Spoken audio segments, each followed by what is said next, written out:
క్రీడా విధానంలో మనం ఇతర రాష్ట్రాలకు ఆదర్శంగా నిలిచామని ఎన్ఆర్ఐ వ్యవహారాల శాఖ మంత్రి కొండపల్లి శ్రీనివాస్ అన్నారు. ఒక్క మన రాష్ట్రంలోనే ఉద్యోగాల భర్తీలో క్రీడాకారులకు 3% రిజర్వేషన్లు కల్పిస్తున్నామని, క్రీడల కోసం పెద్ద ఎత్తున మౌలిక సదుపాయాలను సమకూరుస్తున్నామని చెప్పారు. చదువుతో పాటు ఆటలకు కూడా అత్యధిక ప్రాధాన్యత ఇస్తున్నామని చెప్పారు. స్థానిక రాజీవ్ క్రీడా మైదానంలో జరుగుతున్న 3వ జాతీయ టైక్వాండో శిక్షణ సెమినార్కు మంత్రి శ్రీనివాస్ హాజరయ్యారు. క్రీడాకారులకు ఇస్తున్న శిక్షణను తిలకించారు. ఒడిశా, ఛత్తీస్గఢ్, కేరళ, తెలంగాణ, ఆంధ్రప్రదేశ్కు చెందిన కోచ్లు క్రీడాకారులతో మాట్లాడారు. ఈ కార్యక్రమంలో టైక్వాండో జిల్లా అసోసియేషన్ అధ్యక్షులు గురాణాయిలు, రాష్ట్ర కార్యదర్శి సిహెచ్ వేణుగోపాల్ తదితరులు పాల్గొన్నారు.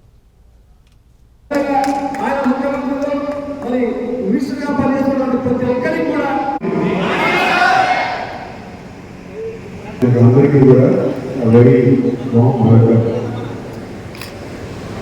మంచి కార్యక్రమం.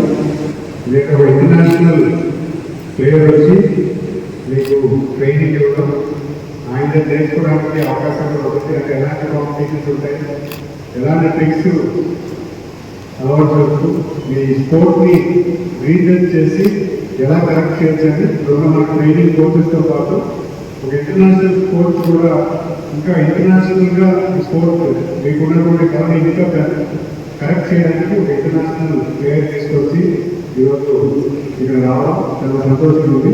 స్పెషల్గా thank you very much coming all Vizianagaram support this sport very very good very appreciate. అంతేకాకుండా మనందరికీ తెలుసు గౌరవ ముఖ్యమంత్రి గారు ప్రతి స్టూడెంట్ కూడా ఒక ఎస్ఎస్ రాష్ట్రానికి దేశానికి ఒక ఎస్ఎస్ తయారు చేయాలని ఆయన ఎడ్యుకేషన్ 95 నుంచి కూడా చేస్తూ ఉన్నారు. మన ఆంధ్రప్రదేశ్లో చాలా గర్వంగా ఉన్నది.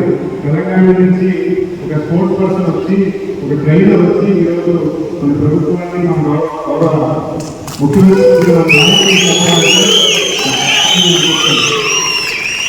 ఎందుకంటే ఆయన చేసిన కృషి ఈరోజు ఎలాంటి ఎస్ఎస్ తయారు చేసి ఎంతో మందికి